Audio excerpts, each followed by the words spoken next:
Hello friends, welcome back to my YouTube channel. Today we will discuss about disorders of nose. आज की video में हम knows के disorders के बारे में पढ़ेंगे। कैसे होते हैं, कौन कौन से होते हैं, क्या इनके साइन एंड सिम्टम्स होते हैं और क्या इनका मैनेजमेंट होता है। सबसे पहला हमारा आता है राइनाइटिस, यानी कि inflammation of mucous membrane of nose cause by virus infection and bacterial infection, यानी कि म्यूकस मेम्ब्रेन का इन्फ्लामेशन होना वायरस इन्फेक्शन या फिर बैक्टीरियल इन्फेक्शन की वजह से।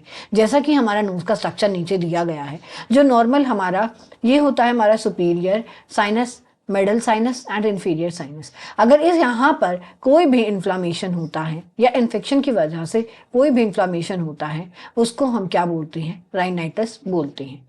इसके मोस्ट कॉमन जो कॉज होते हैं वो होता है viral infection, bacterial infection and third one is allergic condition. किसी भी एलर्जिक कंडीशन की वजह से, फॉर एग्जांपल डस्ट की एलर्जी हुई या और भी कोई भी एलर्जी हो सकती है, उसकी वजह से अगर कोई भी इन्फ्लामेशन अगर हमारे नोज के अंदर होता है, that the condition is called as rhinitis.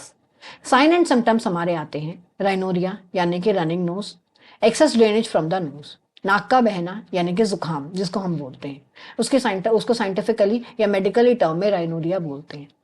Second one is thick to clear mucous, third one is redness in the nasal septum, fourth one is itching in the nasal septum, headache and sneezing.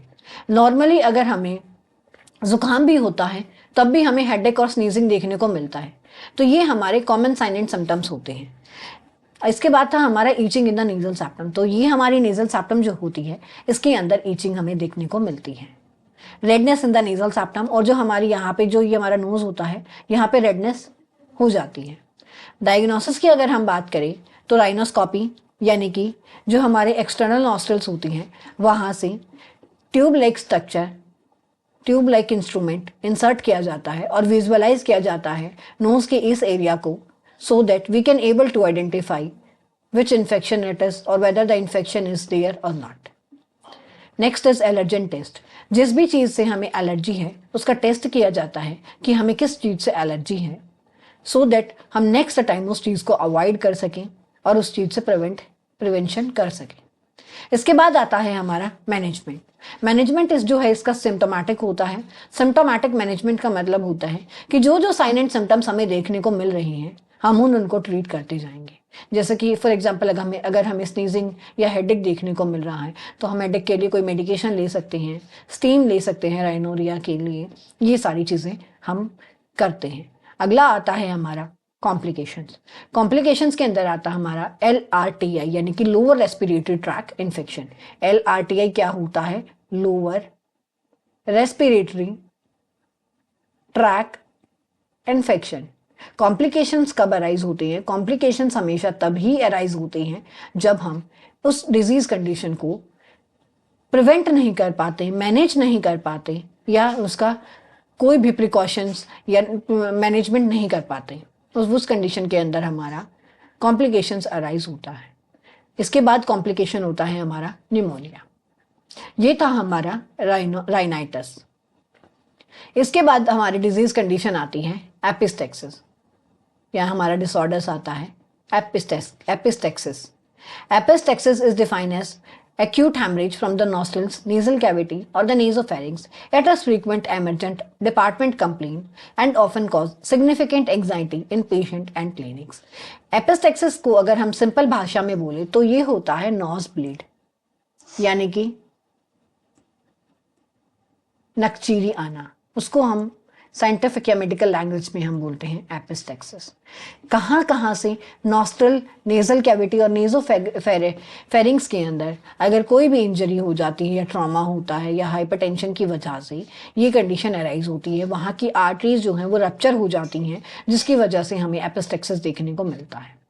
इसके अंदर patient जो है वो anxiety show करता है और ये emergency की कंडीशन होती है। इससे पहले हमें कोई साइन एंड सिम्टम्स देखने को नहीं मिलती कि हमें एपिस्टेक्सिस होने वाला है या होगा। इसके कॉजेस की अगर हम बात करें तो मोस्ट कॉमन कॉज आता है इसका हाइपरटेंशन। सेकेंड मोस्ट कॉमन आता है हमारा ट्रॉमा, डिक्रीज प्लेटलेट काउंट और एनवायरनमेंट चेंजेस। एनवायरनमेंट चेंजेस के अंदर आता है हमारा मेनली समर कंडीशन या कोई भी एनवायरनमेंट के अंदर, वेदर के अंदर जो चेंजेस होते हैं वो आते हैं इसके अंदर। अगर हम इसके टाइप की बात करें तो दो टाइप का होता है, एंटीरियर एपिस्टेक्सिस और पोस्टीरियर एपिस्टेक्सिस। जो हमारा एंटीरियर एपिस्टेक्सिस होता है वो मोस्टली 80% होता है और पोस्टीरियर एपिस्टेक्सिस 20% होता है। एंटीरियर एपिस्टेक्सिस मोस्ट कॉमन होता है और कीजल बैच प्लेक्सस की वजह से होता है। कीजल बैच प्लेक्सस क्या होता है कि जहां पर भी नोज की जो आर्टरीज होती हैं, सारी आर्टरीज होती हैं, आंखें मिलती हैं, एंटीरियर पार्ट पे प्रेजेंट होता है, उसको बोलते हैं हम कीजल बैच प्लेक्सस। अगर उन आर्टरीज के अंदर कोई भी रप्चर हुआ है तो हमें एंटीरियर एपिस्टेक्सिस देखने को मिलता है। अगर हम पोस्टीरियर एपिस्टेक्सिस की बात करें तो ये स्प्लीनोपैलेटाइन आर्टरी के रप्चर होने की वजह से होता है। साइन एंड सिम्टम्स होते हैं इसके nose bleed, hypotension, tachycardia, palpitation, decrease consciousness और शॉक। अगर हम इसके ट्रीटमेंट की बात करें तो हम नोज को पिंच करेंगे और फॉरवर्ड बेंड करेंगे। हम एपिस्टेक्सिस की कंडीशन के अंदर नोज को पिंच करके बैकवर्ड लीन नहीं करेंगे, कभी भी नहीं करेंगे। हमेशा फॉरवर्ड जो है वो लीन करना होता है। अगर हम इसके मैनेजमेंट की बात करें तो होम के अंदर पिंच करेंगे नोज को, tip of the nose with 2 finger for 15 to 20 minutes.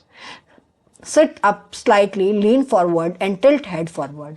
Knows को पिंच करेंगे 15 से 20 मिनट के लिए। अगर रुक जाता है तो ठीक है, नहीं तो हम फॉरवर्ड बेंड करेंगे पेशेंट को। हम पहले सिटिंग पोजीशन देंगे उसको, फिर हम पिंच करके जो है फॉरवर्ड बेंड कराएंगे। अगर फिर भी कोई ब्लीडिंग कंटिन्यू होती है तो हम टॉपिकली नेजल स्प्रे देते हैं। हो सकता है कि यहाँ से वो ट्रीट हो जाए, लेकिन फिर भी अगर ट्रीट नहीं होता तो ये क्या मतलब ट्रॉपिकली नेजल स्प्रे जो होता है वो ऐसा कॉन्स्ट्रिक्शन और नेजल एनेस्थीसिया का काम करता है। अगर ट्रीट हो जाता है तो it's okay, if not then we will provide medication इसमें जनरली हम प्रोवाइड नहीं करते हैं। पोस्टीरियर एपिस्टेक्सिस की कंडीशन में क्या होता है कि नेजल पैकेजिंग करेंगे, इंसर्ट करेंगे gauze like material, nasal tampon nasal cavity के अंदर। हॉस्पिटल सेटिंग ट्रीटमेंट के अंदर रिक्रूटमेंट एपिसोड्स जब कभी होता है, नॉन स्टॉप ब्लीड होती है, तभी हम हॉस्पिटल के अंदर उसको लेके जाते हैं। जनरली ये कंडीशन ऐसी होती है कि हम घर में इसका मैनेजमेंट कर लेते हैं, ट्रीट हो जाता है। अगर फिर भी नहीं हो रहा है, कंटिन्यूअसली हो रहा है, रिकरेंट एपिसोड्स आ रहे हैं, तो हम उसको हॉस्पिटल सेटिंग में या हॉस्पिटल एनवायरनमेंट में या हम बोल सकते हैं कि इमरजेंसी में लेके जाते हैं। इसके बाद हमारा डिसऑर्डर आता है डेविएटेड नेजल सेप्टम।